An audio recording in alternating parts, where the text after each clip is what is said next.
I hit record it, drop, you can't ignore it. I'm transforming. Hey guys, I'm Sai, and welcome to Ace Podcast Nation, the home of the conspiracy theory. We are going to talk about yet another conspiracy theory as we delve into the strange and weird world of conspiracies.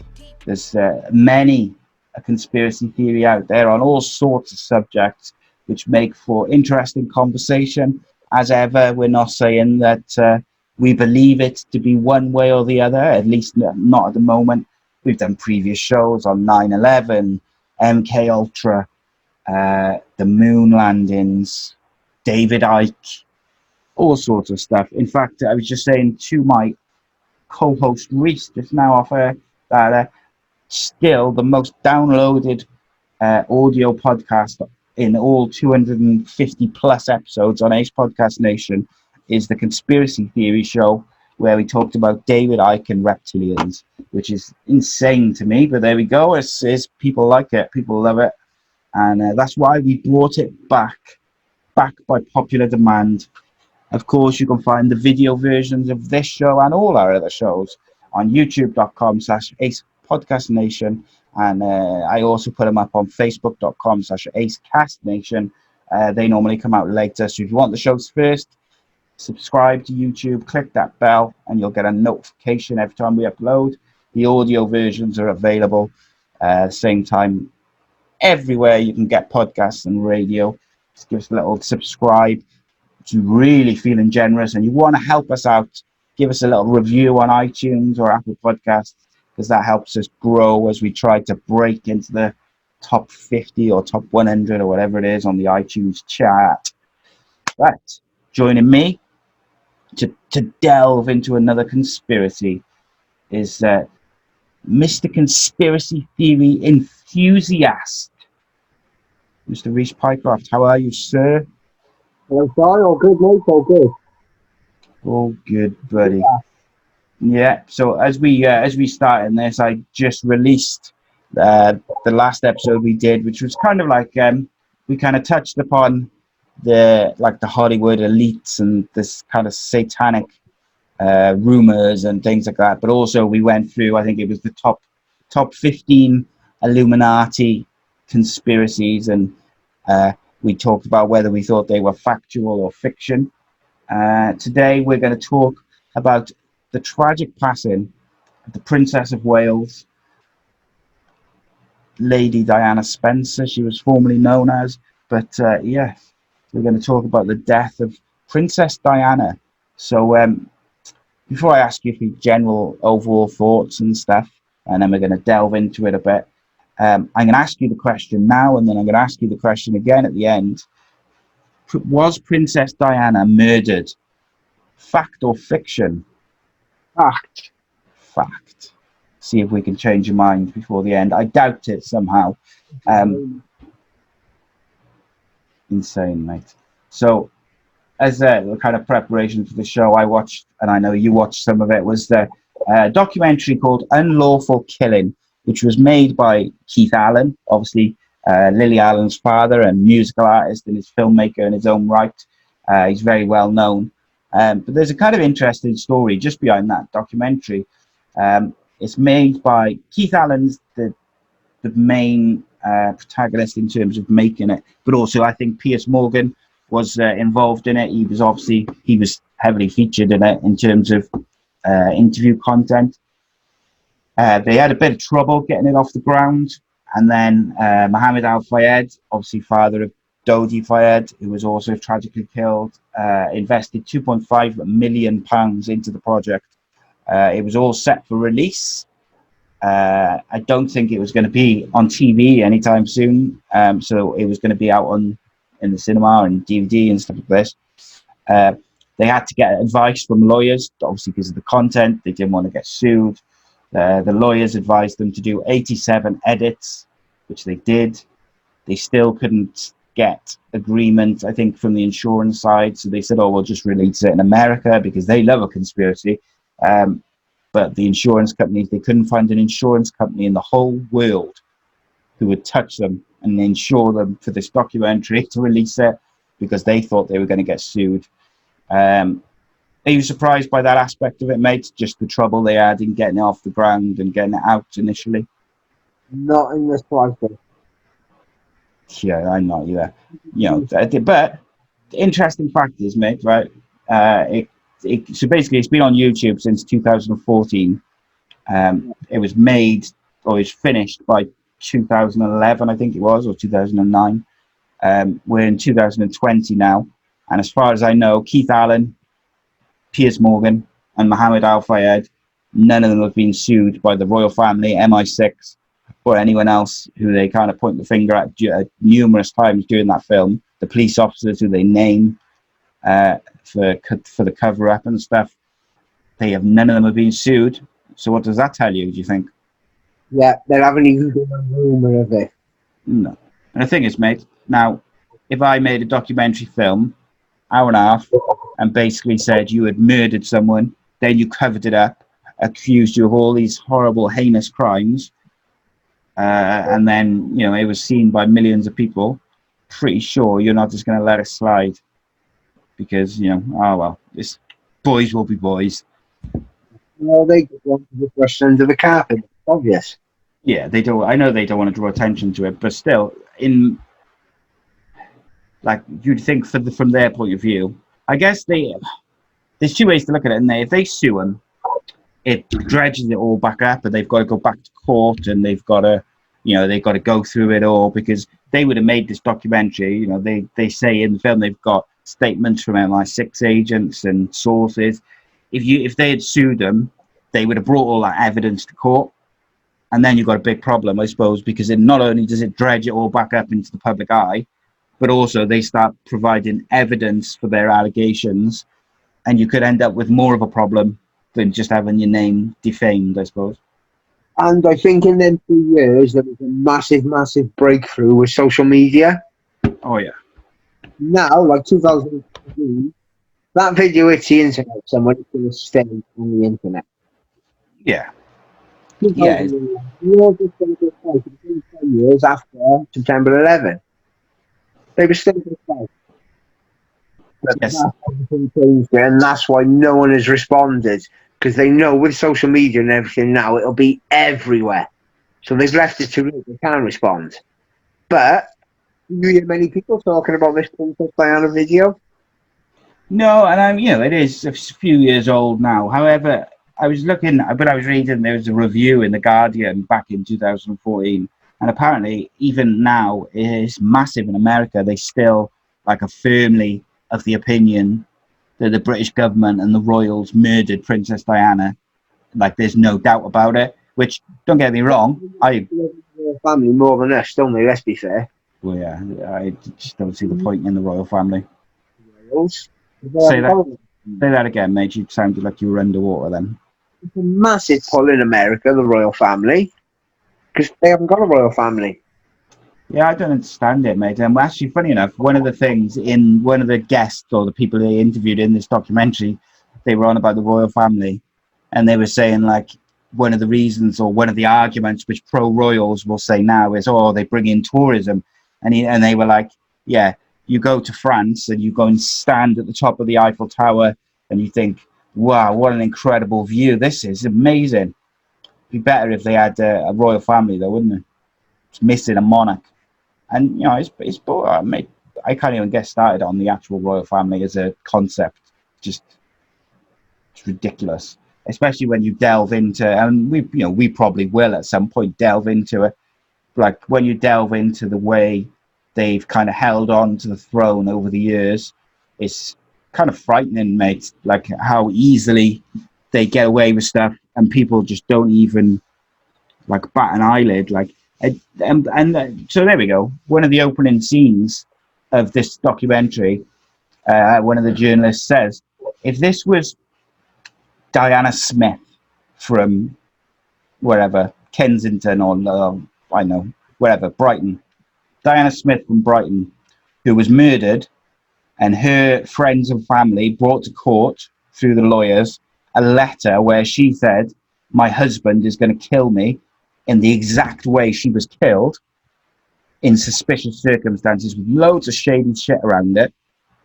you're telling me that letter would be made like inadmissible and can basically like a gag order on it, and they wouldn't charge anyone. Do you know what I mean? That husband or boyfriend would be in fucking court so quick he wouldn't even have time to burn the evidence. It's insane, mate. Insane. Just off that letter. Well, maybe that's so. Before we even go into any other information and different facts and stuff. So the letter we're referring to is Princess Diana wrote a letter to her friends, Paul Burrell, who was her driver or bodyguard, bodyguard, wasn't he? Butler. And also, get me out of there. Say again. He was on I'm a Celebrity. Yeah, he was. And also one of her female friends, I've forgotten her name and I can't find it. It was in the documentary and I didn't write it down, unfortunately. But basically, she wrote. What's that, mate? Not much about it on the internet. No, there's not. So basically, she wrote a letter to her friends saying that her husband, Prince Charles, was going to kill her in a car accident, or arranged for her to be killed in a car accident. And then less than 6 months later, she died in a suspicious car accident. Shady shit. So that's that letter we're referring to. It's difficult to know where to start. So I guess the backstory is Princess Diana, the royals didn't really get on with her, didn't like her because she had an opinion. She was compassionate. She was for the people. She wasn't for the elite and this the royals and all this. She cared about the people. She cared about landmine victims and poverty in other countries. The royals don't give a shit about that, but she did, and that rubbed them up the wrong way, particularly when you think about all the companies which are linked to the royal family and the politicians and the elite in the UK who are linked to weapons and arms companies. If you get landmines, if she had got landmines banned, that's a massive issue because it would have cost them millions and millions of pounds, mate. If you get landmines or certain weapons banned, the companies which make all that money for those elites in the UK, that's a problem. Then you've got the aspect that she didn't like the fact that the paparazzi hounded her at every moment. She didn't want them around her kids and stuff. She wanted to be able to take William and Harry out for day trips and stuff without being harassed, which is fair enough. But equally, you're not going to get that as a celebrity, let alone a member of the royal family. But then they've got the other aspect of her relationship with Prince Charles broke down. There's strong rumours that he never stopped seeing Camilla Parker Bowles he was obviously in a relationship with her before Diana, and there's strong allegations that he never stopped seeing her. He saw her throughout their marriage, blah, blah, blah, and then obviously eventually got married to her after Diana died. Their relationship broke down. They wanted her to kind of quietly, well, first of all, they didn't want her to be divorced because that was not the done thing. But when that became apparent that, it was happening, they kind of wanted her to fade into the background and shut her mouth and get on with it. Whereas she wanted to use her name value to really work with her charities, whether it was the landmine ones or the poverty in Africa and things like this.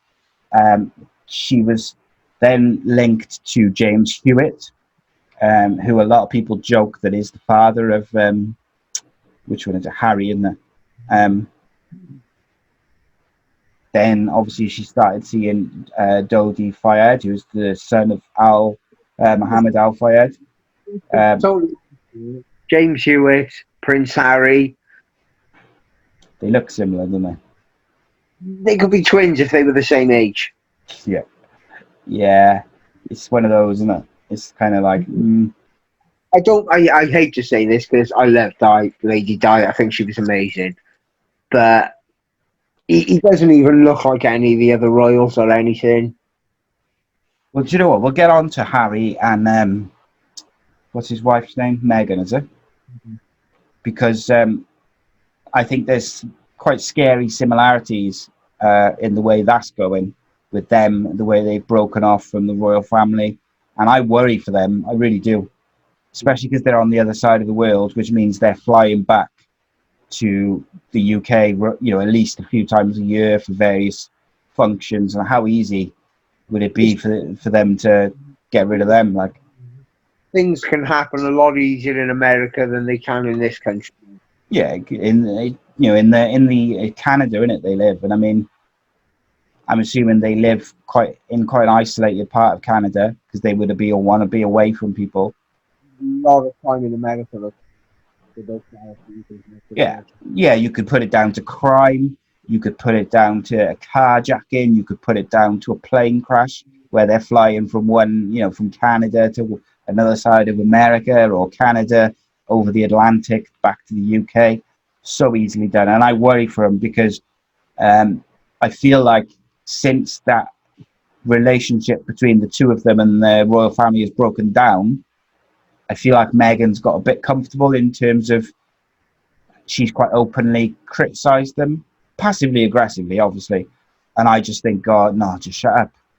Seriously, just keep your gob shut. Go and live your life, like, because they say again, mate.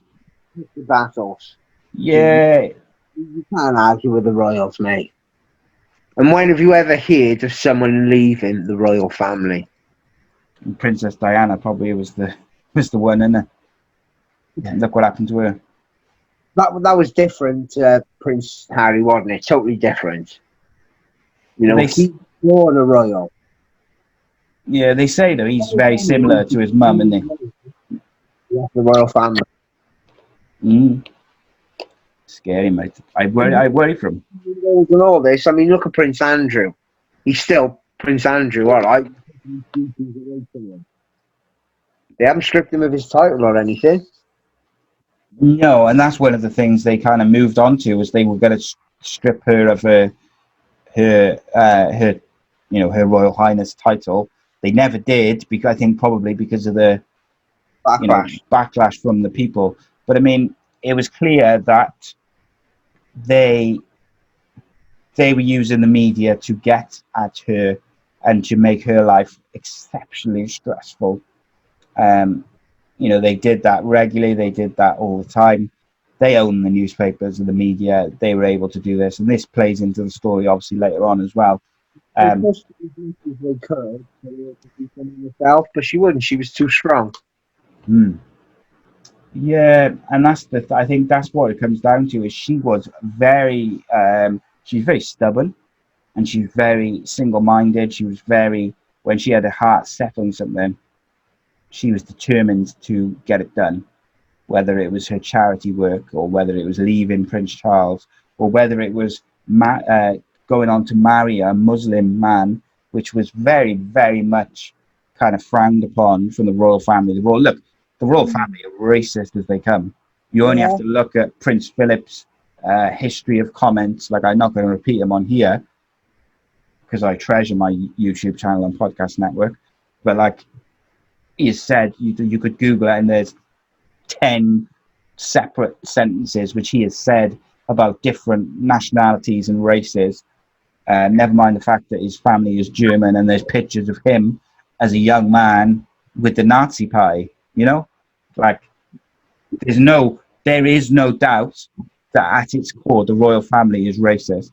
You don't see very many kind of black members or people of color within the staff at the Buckingham Palace and the other properties and places where they reside. I don't think that's a coincidence either, got to be honest. But yeah, going back to Princess Diana. So you had the kind of the marriage breakdown. She starts seeing Jodie Foster, who was like a filmmaker, and even at the early stages when she first started seeing him, straight away in the papers they portrayed him as this playboy, this man whore who just was like sleep around and go to parties. And one of the things that Mohammed Al Fayed said after the inquest, he said, even though even though we're not happy with the verdict, I am happy that people now know the truth about my son, because they did kind of say, well, no, there is no evidence that he was this. He was he was a filmmaker. He was in the military. He was quite a devout Muslim as well. Say again? Quite a devout Muslim, wasn't he? Yeah, he was like a proper. I'm pretty sure he didn't drink or anything like that. He was a. No evidence at all I can find to support that he was drinking or partying or anything at all. Yeah, he was, by all accounts, he was just a good person by the sounds of it. But they, when you own the media, mate, and MI6 and the UK elite, you can print whatever, mate. And if enough newspapers, like even if you just put it in, say, the Sun, if you put it in the Sun every day for 2 weeks, people believe it, because they think, oh, if it's in, if they keep saying it, it's got to be true. If it's in all the newspapers, it's got to be true. They wouldn't print it because people think, oh, well, they would get sued if it wasn't true.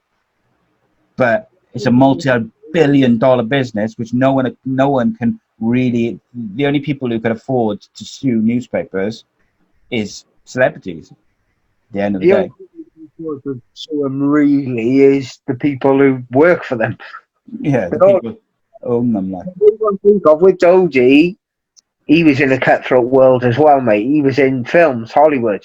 Yeah, and the other thing is he comes from a very rich family, and I think. I don't care who you are or how good you are, you don't get that rich and powerful without making it powerful. Oh yeah, God, mate. Do you know, like in business or Hollywood or sport or whatever, anything which is where there's a lot of money involved, you have to be cutthroat to a certain level. You have to make difficult decisions. Look how dodgy things are in the Middle East, mate. Oh Jesus, yeah. And someone from the Middle East. Say that again, mate. You went for a dip again. Coming from the Middle East, Muslim, what they've done in London, they've got a flagship store that's known worldwide. Harrods is associated with London, end of story. Anyone who mentions London says Harrods. They don't like the Muslims, don't they? No. God, no. Right. So, yeah, so the marriage breaks down. She gets together with Dodi Fayed, which obviously is a problem for the royal family. They really didn't like that. They tell her to break up. She refuses because, as we discussed, she's very determined. She's very stubborn. They keep printing stories about the two of them. They keep following them around. She tells her friends that she thinks that Prince Charles is going to kill her.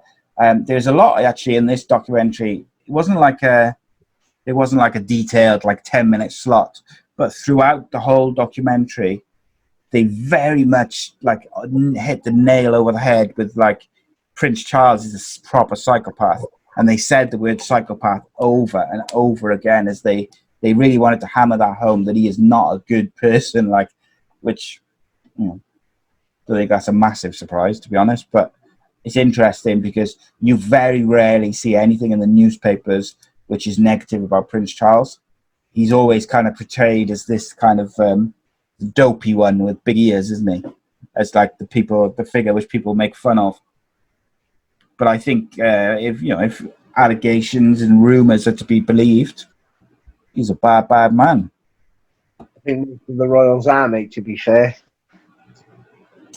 Indeed, mate, indeed. So, just preceding the crash, on Saturday, 30th of August, 1997, Diana left Sardinia via a private jet, and she arrived in Paris with Dodi.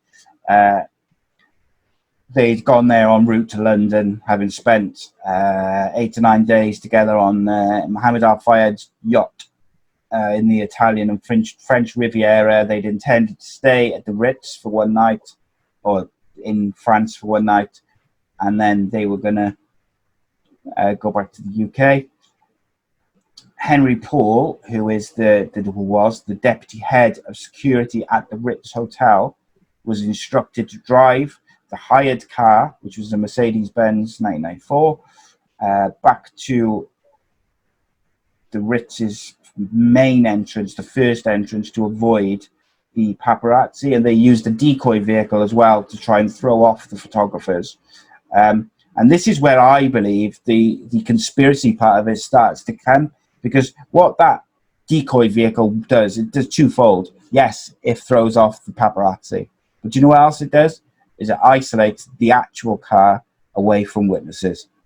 And one of the things which comes out in the trial, in the inquest, is that in the inquest, the jury says that the white Fiat and the motorcycles who were witnessed around Princess Diana's vehicle prior to the crash, they were responsible for the crash.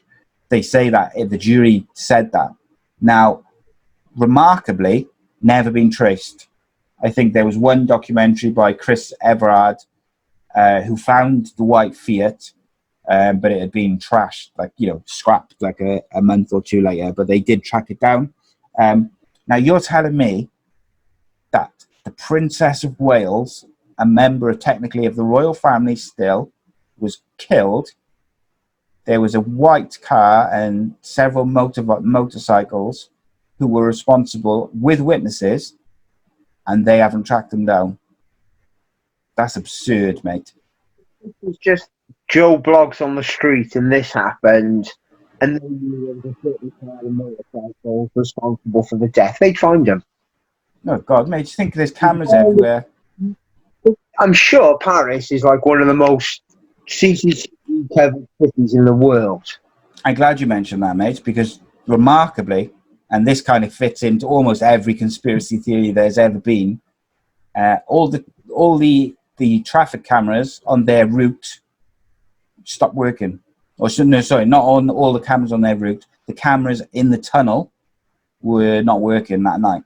They'd worked forever, worked ever since, but for that night, that one night in 1997, didn't work. Funny though that happens, isn't it? Just coincidence, mate. I don't know how it works. Princess Diana was renowned for always wearing her seatbelt, but when she was found and when they checked the car, she wasn't wearing her seatbelt that night. And when they checked the car after the accident, her seatbelt had been tampered with. Now, that's no coincidence, is it? If you're going to, if you want to try and kill someone in a car accident, having them not wear their seatbelt is a good way to ensure that, isn't it? Seatbelts ever be tampered with? There's no reason for it, is there? There's no explanation. There's no reason. So the officials. I just want to jump back a sec. You know the security they use. Is it Henry Paul? Yeah. There's no way you got like full security training. They wouldn't be driving at 121 miles an hour through a tunnel unless there was problems. Unless they'd been chased and they felt in danger. It was just paparazzi chasing them. 121 miles an hour. Sorry, mate, you're going to have to repeat that then. Sorry. If it was just the paparazzi chasing them, there's no way he would have gone to 121 miles an hour. He'd have just used evasive. Absolute bollocks. Yeah. There was no way he could have been driving that car in the first place. Yeah, 100%. I just missed the last bit of what you said there, mate. Literally the last sentence. There's no way he should have been driving that car, security-wise or anything, for the people who were in that car, unless he was meant to be driving it for a reason. Yeah, and the other aspect of that is, was he driving that fast? Because, saying that, there's two aspects to it. So in the inquest, they determined that they didn't think the people on the motorcycles were paparazzi because all the photographers and the paparazzi were renowned, particularly in France, for driving mopeds. And the Mercedes that they were in was too powerful. It would have put his foot down, he would have been away from those scooters within seconds. The motorcycles described by witnesses were fast enough to keep up. They're not. That's not paparazzi. That, to me, that is trained people with this white Fiat who were trying to run them off the road and ensure that this accident happened. In superbikes, paparazzi need to stop and start. They're not used to going fast and things like that. No way with the paparazzi. No, and they needed this accident to happen in the tunnel where there was no cameras. They need that. It had to happen in the tunnel, so they had to have that. That's why I believe that they had the motorcycles and the car, because they would have used the motorcycles to chase them, and then they would have used the car to bump it, or because I believe there was white paint found on the vehicle as well. I'd have to check that though. Am I right in thinking there was only one witness to it who was in the car?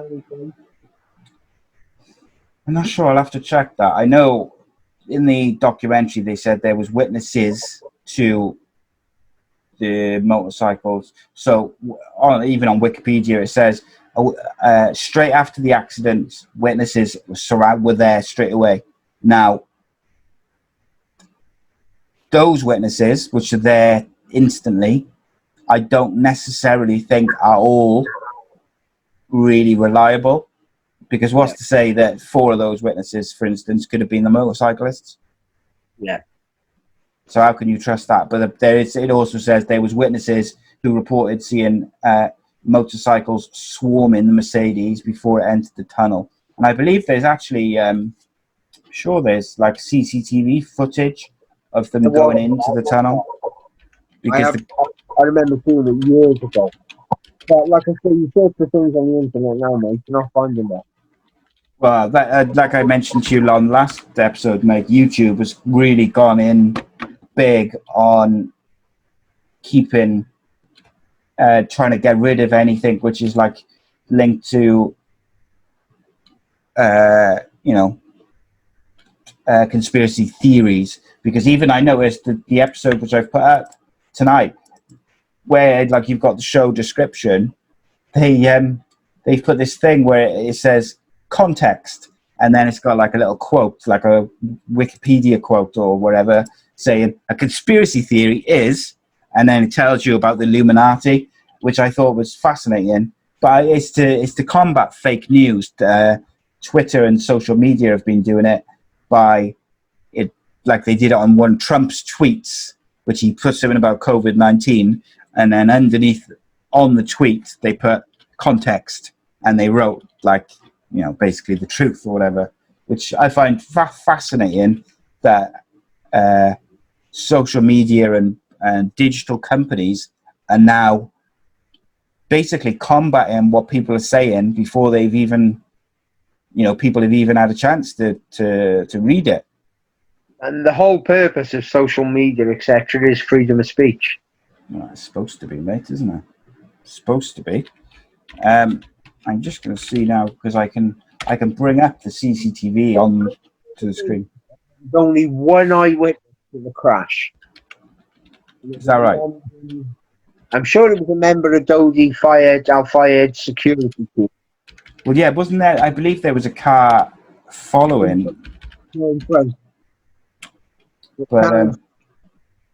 But why was the car in front going so fast as well? Well, that's it. You should have been. They should have been close to him. You'd think, protecting their car, wouldn't you? Yeah. And usually, if you've got a car, only one car with you as support, it goes behind, not in front. Yeah. But where was the trailing car? So, I was just looking for the kind of like this video clip, which I know exists, of them going into the tunnel. I know it exists. And there's a digital version which was put together by, I don't know if it's been put together by a TV company, or if it's the official digital kind of what they think happened. And interestingly, in this digital clip of what they think happened in the tunnel. It's the Mercedes and just the white sedan, and the sedan clips it. There's no motorcyclists, and basically the white Fiat kind of seems to stop in front of it, which is very interesting. But the way, and then obviously the white Fiat drives off and never to be seen again. It's frightening, mate. It really is frightening. There's so many strange facts, and I'm conscious of the time. So we're going to kind of go through like we did last week, where we have a top 10. So I'm going to read out 10 facts that you should know about Princess Diana's death. Number 10, swapping cars at the last minute. So although they'd used a particular Mercedes throughout the day of their deaths, when Princess Diana and Dodi went to leave the Ritz Hotel shortly after midnight, a different Mercedes was sent to pick them up. Not only had the car been changed at the very last moment, but there was also no backup car present, as there had been throughout the day, and the standard practice for such security journeys. There was also controversy regarding the seat belts, which we just discussed, as she wasn't wearing one on that last journey, and everyone knew that she was a habitual seatbelt wearer, and they found it hard to believe that she was found to not have been wearing it. And at the same time, the security officer in the vehicle, Trevor Rhys Jones, was found with his seatbelt on, which is unusual for a security officer of such a high-profile job, given it was standard practice for them not to wear seatbelts so that they could react quickly, etc., etc.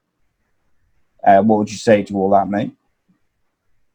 It's absolutely spot on, that. None of this at all from a security point of view. I'm not an expert in security or anything, but from what I've read, which is basic knowledge of it, even I can see none of it is the procedure.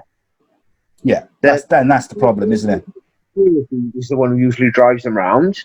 Professional driver. The deputy head of security of the Ritz, he probably haven't even got a CIS license to work the door. He's probably gone from office work and ended up there. He's probably for Princess Wales. But yet, what the people in the car in front would have had driver training in. They would also know, if you've got someone behind you who hasn't got driver training, you're not going to lose them 21 miles an hour unless there is immediate risk of death.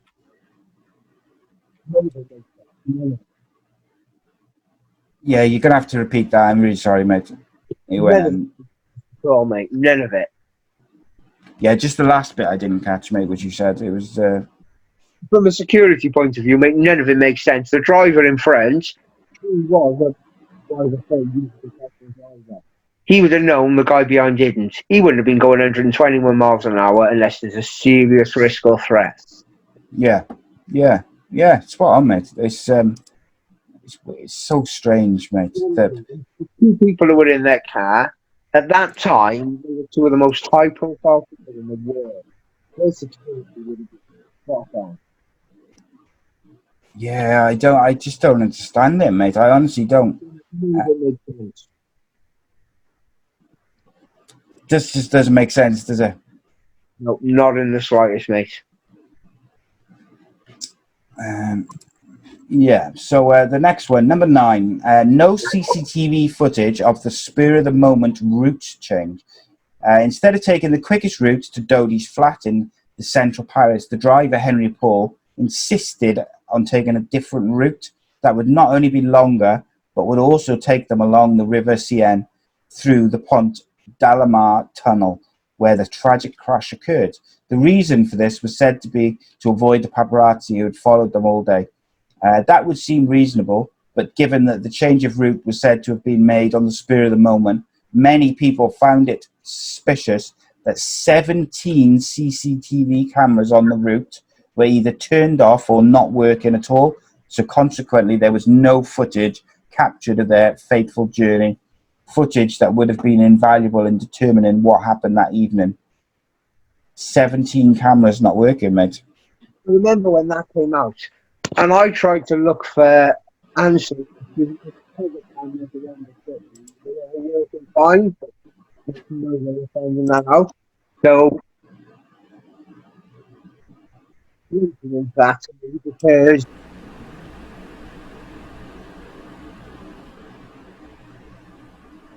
Sound's gone, mate. Hang on. It's gone completely. Try that's again. it. There you go. Back Yeah, now. I got to look at that as coincidence. I tried to find out if any other cameras around the city were off. Bear in mind, in Paris, there's what? Probably 20,000 CCTV cameras. So you could give or take 100, 150 cameras might be down at any one time. Crazy, mate. I'm looking at the probability there. 17 on the long route they took. Isn't many cameras when you think about it. In somewhere like Paris, you know, within a mile, you're going to go past 40, 50 cameras. Yeah, and a coincidence as well that they've chosen that one route which happens to be completely devoid of any cameras and stuff. It's yeah, it's a weird one, mate. I gotta say. Like I say, the proof of knowing was every other camera in the city working. That's speculation. You know me, I'll devil's advocate everything. Yeah, for sure, mate. It's got to do that. Possible way it could be, you know, you've got to look at it. 100%, So with mate. the data of the other CCTV cameras down the city, I guess to throw that one out the window. Right, mate. It could be a security point of view. It could be Paul wants to hang out with Dodi Al-Fayed and Princess Diana a bit longer. It could be he chose that route to kill him. Yeah, he could have been told to do it. Right. I just missed what you said there, mate. But what I want to do, mate, is if you go into your right at the bottom, if you go into settings, or you know where the mute is, where it says mute at the bottom, or wherever it says mute on your screen, there's like a little arrow, and if you click the arrow, it brings up a load of stuff. Right at the bottom, it says audio settings. All I've got is mute, stop video, share, participants, more. Mute.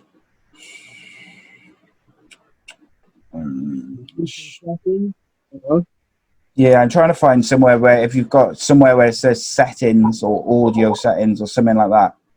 I've got nothing at all like that here, mate. So, you know where it says mute? Is there like a little arrow next to it? No, next to mute is stop video, then share, then participants, then more, and there's nothing in more. I just looked. No, so the arrow on the mute button, there's like a little tiny arrow pointing upwards on the button. No, nothing at all on mine. Fuck it. Because what you can do, I'm wondering, there's an option to reduce echo, and what I'm wondering is if you've got that on, it'll mute parts of your, not mute, but it like muffles parts of when you're speaking. So I'm just wondering whether that's what you've got on yours, but I can't access your side of it. Oh, all right, don't matter, mate. I'll edit this bit out anyway. But just make a note of it. Yeah, it's crazy, mate. I didn't hear any of that, mate.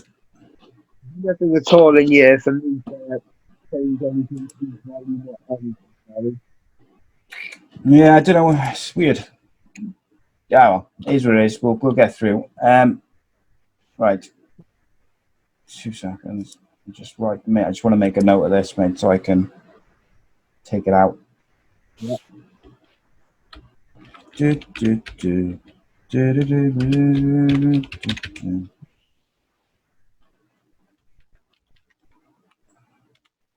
Okay. Right. And then next up, we've got number 8. The mystery that is, or was, Henry Paul. Driver Henry Paul was very much blamed for the accident, especially in the press, mainly due to accusations that he was intoxicated while behind the wheel. However, during the Diana inquiry, as it was labelled by the British media. One medical expert after another cast serious doubt on both the blood tests that were conducted to establish that he was drunk and his post-mortem, which they claimed had over 50 basic errors. Paul was found to have been working for both the French and British intelligence services, and the mystery surrounding him only deepened as several large payments were made into his account via cheque, leading to the evening in Paris. None of those payments were investigated by the inquiry, something which led many to believe there was a cover-up in place. What do you make of that hunk of shit? There was no way on this earth Henry Paul should have been involved in this situation in any way, shape, or form whatsoever. And but you know what I think, mate? I think that he was involved in it. I think that's what those payments were for. He was working for the intelligence services, and I just think, involved. well, I just think that he ended up being a part of a plot, which he basically was involved in the plot to kill himself, even though he didn't realise that whether he was accidentally killed or whether they always had the intention that he was going to die and he didn't realise. Either way, they knew he was going to die. He didn't. Yeah, and either way, he was involved in his own death plot. Totally. He wasn't a professional driver. He couldn't have been doing that to his state yesterday. You have to repeat that, mate. Sorry. It would have taken a professional driver to stay. Yeah, 100%, mate. Number... Say again, mate, sorry? From Dodie and Diana's point of view, Henry Paul should not have been in this equation whatsoever. Yeah. He should never have been driving the car. Yeah. Oh, yeah. Yeah, he's been put there, isn't he? One way or the other. Number 7. Threatening phone call regarding banning landmines, which is obviously, as we discussed, a very controversial side to Diana and the royal family's confrontations, shall we say. In the controversial documentary Unlawful Killing, which is the one we were just referring to, Simone Simmons, the long-standing friend and associate of Diana, so there we go, we get the name, spoke of being with the former royal when she received a phone call from a high-ranking UK government official concerning her ongoing campaign for the banning of landmines. According to Simmons, when Diana passed her to the phone so she could hear what was being said, she heard a gentleman say, "Don't meddle in things you know nothing about, because you know accidents can happen." Simmons told this version of events during the inquiry into Diana's death. Diana very much took this threat as genuine and already feared that the British intelligence services were listening to her phone calls. Incidentally, it was revealed years after her death that even such agencies as the NSA had thousands of transcripts of phone calls during her time. They refused to release them, however, for reasons of national security, as they do. Also in the documentary, they said that whenever she returned to her apartment home after being away, she had to scan it for bugs from MI6 to make sure that they weren't listening, because she suspected for years that they were bugging her apartment and then giving the media edited versions of conversations and, incidents and stuff. Scary stuff, mate. Number 6, the letters that predicted her own death. In the months leading up to her death, Diana sent letters out to 2 close friends, her butler, Paul Burrell, and her solicitor, Lord Mitcham. In them, she stated quite clearly that the royal family and her husband were planning her death, and that it would be a car accident. While Burrell went public with his letter and paraded it to the press for all to see, Lord Mitcham passed his over to the serving chief of police at the time, Lord Condon, who was actually shown to have lied in the inquest, but that's separate. Condon withheld the letter from public knowledge, as did his successor, Lord Stevens, for several years, even though it's illegal to withhold evidence in investigations. Despite this, no action was taken against either former police chief, which served to raise an eyebrow or two, and both were then made lords by the royal family. Coincidence, mate. Coincidence. That's what it is. Just did their job. That's why they were made lords, obviously. Yeah, totally wasn't a thank you for, covering up and withholding evidence.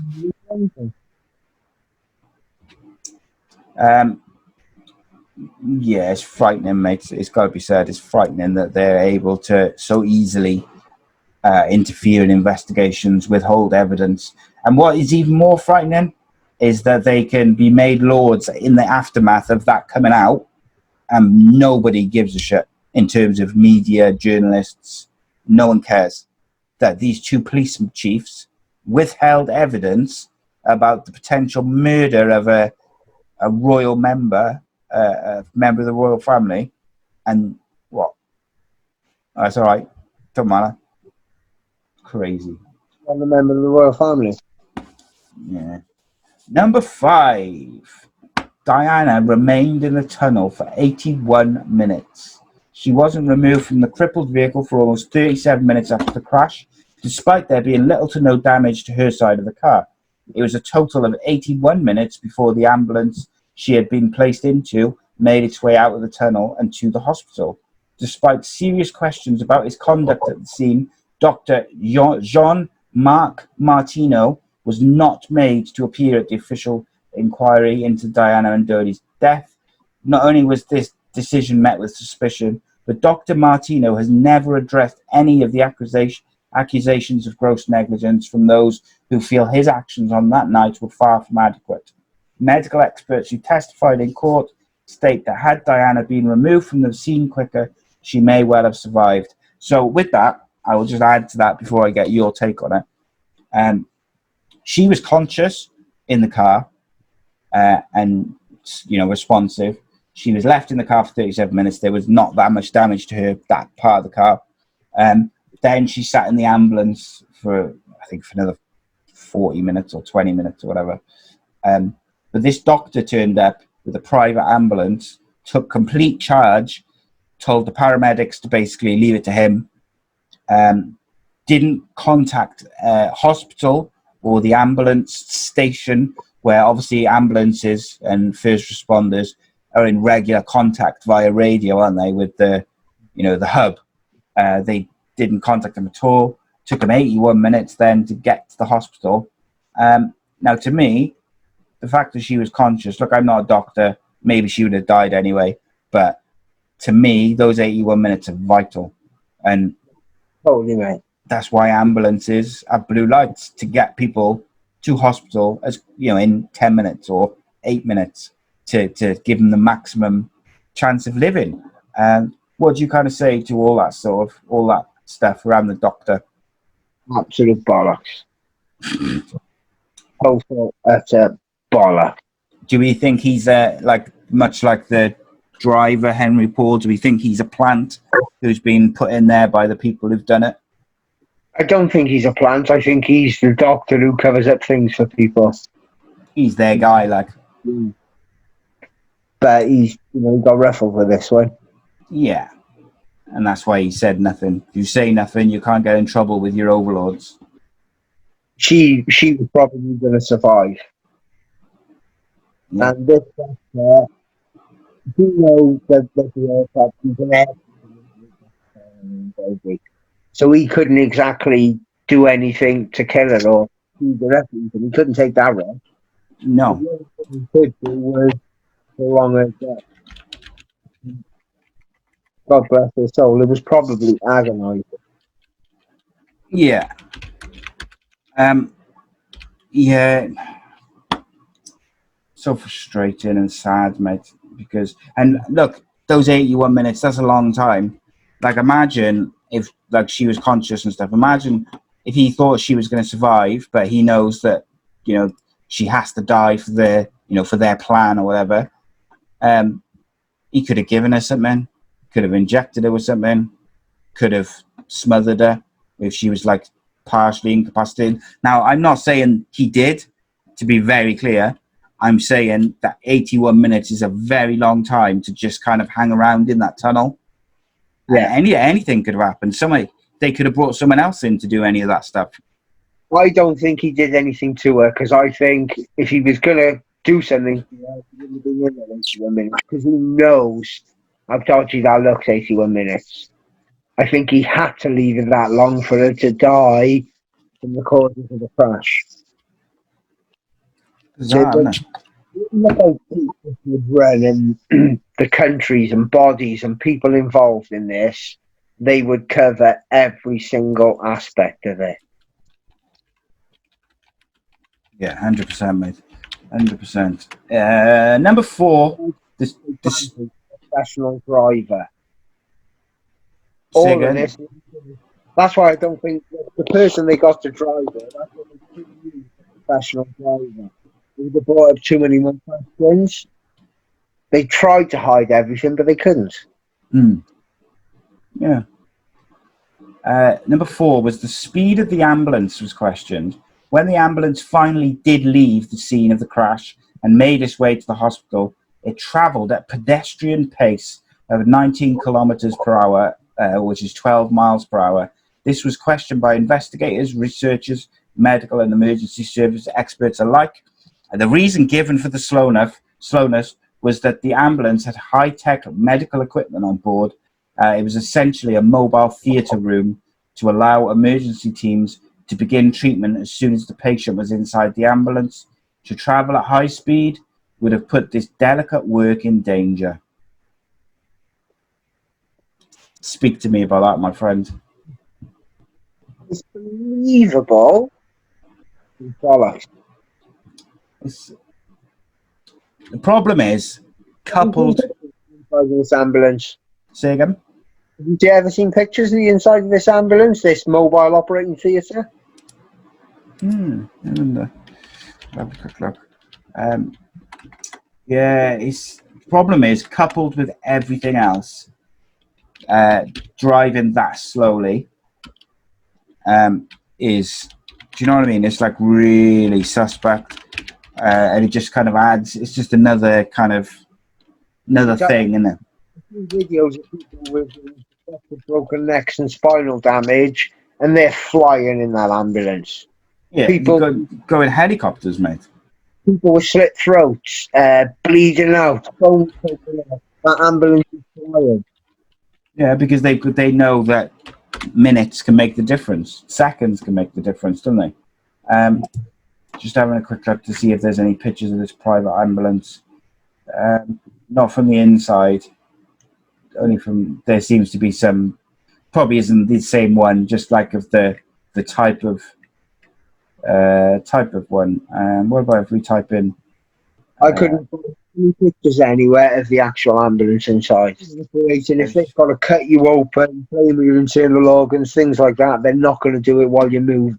The whole purpose of an ambulance and first responders is to stabilise, basically, to get to that hospital. Yeah, you get there as quick as you can.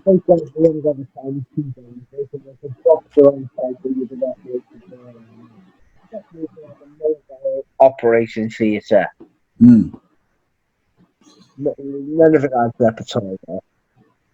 Yeah, for sure, mate. Number 3, the infamous white Fiat Uno. To some, the mystery of the Fiat Uno was the smoking gun of the whole evening. Its presence was denied at first, but there were paint markings on the remains of the Mercedes. Shattered pieces of a red tail light matching the Uno were covered at the tunnel. It appeared there was a collision between the Mercedes carrying Diana and Dodi and the white Fiat Uno, which resulted in Henry Paul losing control of his car. Some people, however, questioned whether the Uno was there on purpose to facilitate the crash. Suspicions grew more when the car was never officially located, despite a nationwide search. It appeared to have vanished into thin air. Conspiracy theorists pointed to the death of ex-MI6 agent James Anderson, who officially at least committed suicide several years later following the death of Diana Anderson, owned a white Fiat Uno that had been officially ruled out as the one involved in the crash due to it being too run down. Yeah, if you see any like pictures of the white Fiat Uno, it's quite run down. That's a very interesting little tidbit, I think. Yeah. The white Fiat Uno was probably one of the most popular cars in France at the time. Yeah, of course it is.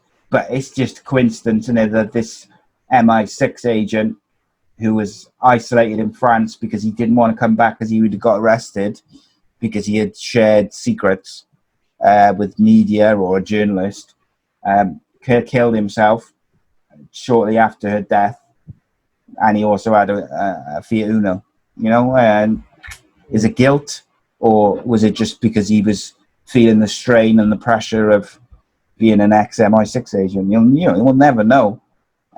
Would have loved to have read his suicide note, though, mate, to see if he, because he probably would have said, wouldn't he? Yeah. Number 2, the flash of light seen at the tunnel entrance. Many witnesses spoke to investigators and media about a bright flash of light that they saw at the entrance to the tunnel in the immediate seconds before the Mercedes slammed into the pillar. Many have questioned whether this flash of light had been intentional to temporarily blind Henry Paul so he would lose control. As unlikely as this might be, when former British Secret Service worker Richard Tomlinson revealed plans he claimed that had been from British intelligence to assassinate a Serbian politician years earlier, the method and result was exactly the same as the fate that awaited Diana. The plan spoke of using a blinding flash of light which would temporarily blind the driver as it entered the tunnel, ensuring a fatal crash. Now that is a coincidence, definitely. Totally believable. It's total coincidence that the security services had a plan to assassinate someone else in exactly the same way. Don't know what you mean. It's not. There's no such thing as coincidence, mate. And finally, to wrap us up, number 1, the tunnel cleaned and reopened within hours of the crash.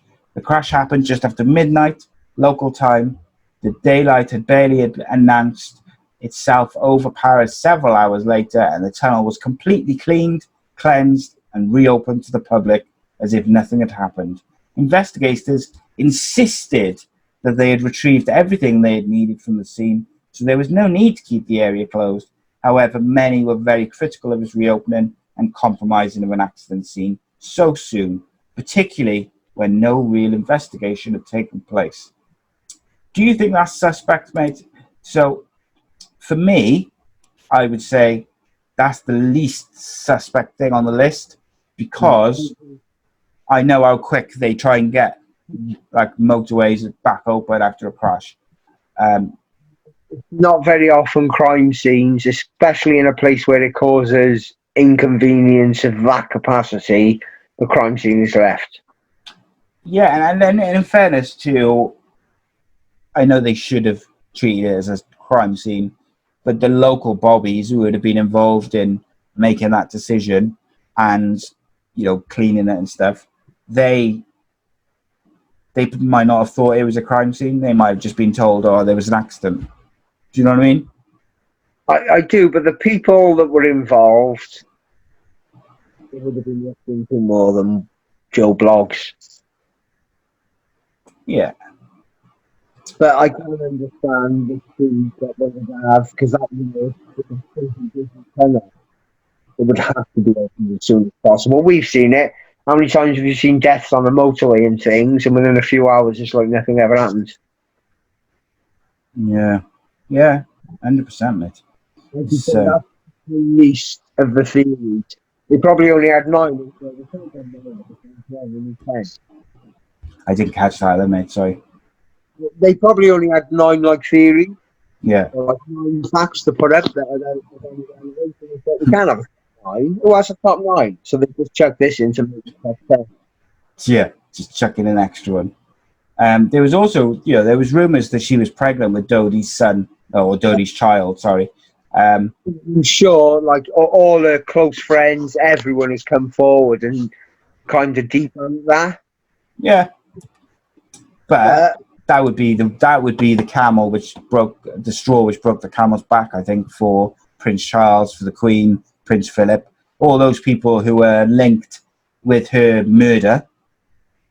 That would have been like the final straw, I think. But just to put this on the flip side, Yeah. what if the whole thing, the planned murder was Dodie? But killing Diana as well, what a fucking cover up that is. Who's ever going to look into Dodie being assassinated when Princess Diana has just been assassinated? But why would they? Yeah, but I think that doesn't make sense, though, does it? Because people. If you look at it logically, you wouldn't have conspiracy theories and things coming out about Dodie. They knew that. They'd be quite a straight avenue to follow. Diana being killed, nobody is going to go looking into the royal. You'll have these people trying to break through and whatever, but they're a family you can't touch.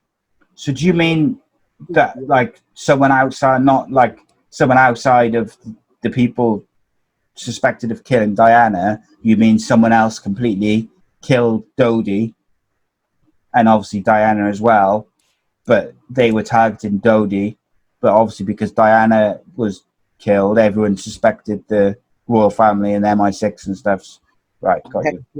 Comes from the reason being, it had to be someone on Dodie's team on the inside because it was all the employees in his team involved in this, not Diana. Yes. That's what makes me think. I don't know, maybe. But what an amazing cover. The person who the target is Dodie. You take him out, but in the process of taking him out, you take out Princess Diana. What if from what the doctor was in the tunnel? What if they had to wait the 81 minutes for Dodie to die? Diana didn't have a seatbelt on. It's high, regardless of little damage on her side. It's highly unlikely she would have survived a crash at that speed, mate. We've seen the state of the car was in. Imagine the impact of it with no seatbelt. Yeah, and just because she was conscious and alive afterwards doesn't mean that she would have survived. That, that's just one of those things. She could have been dead within minutes for all we know. What if it was Dodie who was waiting for the maybe just done a quick autopsy on him. As powerful as he was, he's not the important person here. Diana is.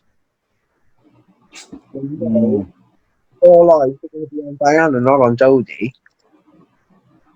Yeah. It could well be. But who would want to kill him, though? I can't think of a reason why someone would target him.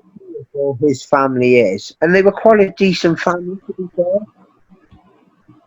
Don't get to their rank of power without being involved in the seedy side of power.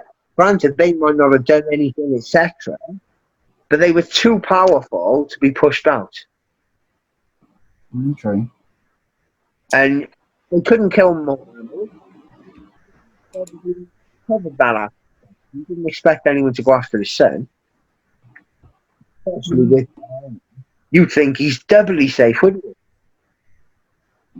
It's interesting, mate. Interesting, but not sure. I'm not sure I'm going for that one, mate. I gotta be honest. But as I. Only because no one's ever looked at that avenue. Who were his enemies? Who were Mohammed's enemies? Yeah. I'd have to have I'd need some evidence for that, but maybe we'll have a little look at it.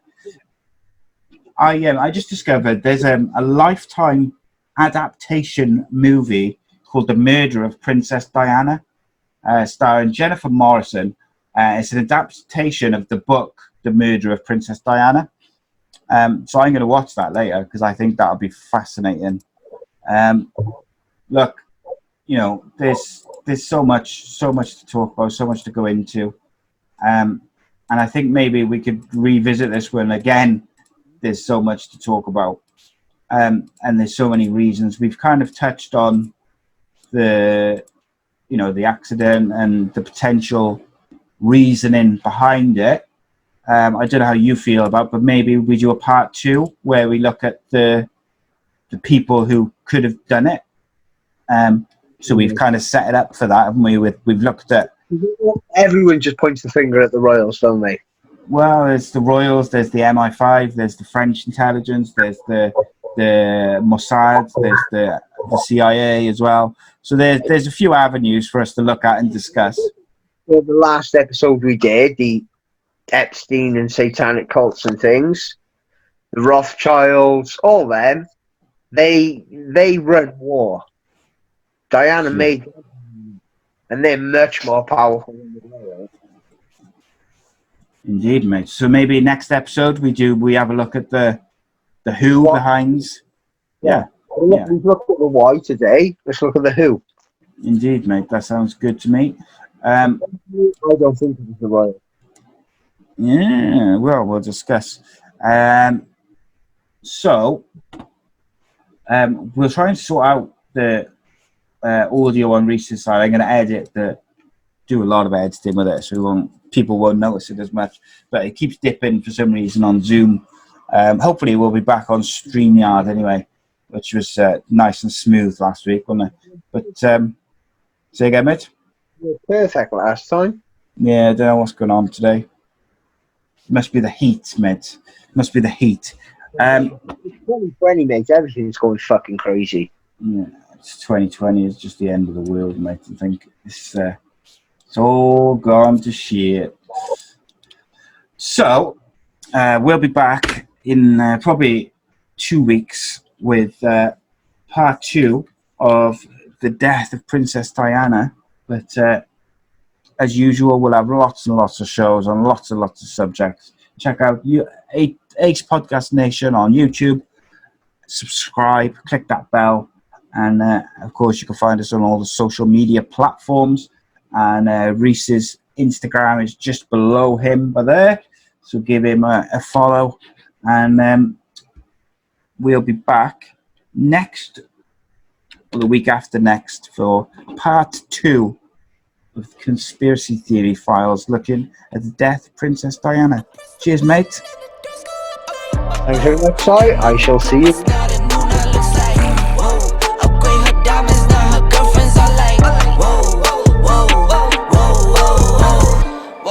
I hit record a drop, you can't ignore it. I'm transforming now these cars and planes, I'm on.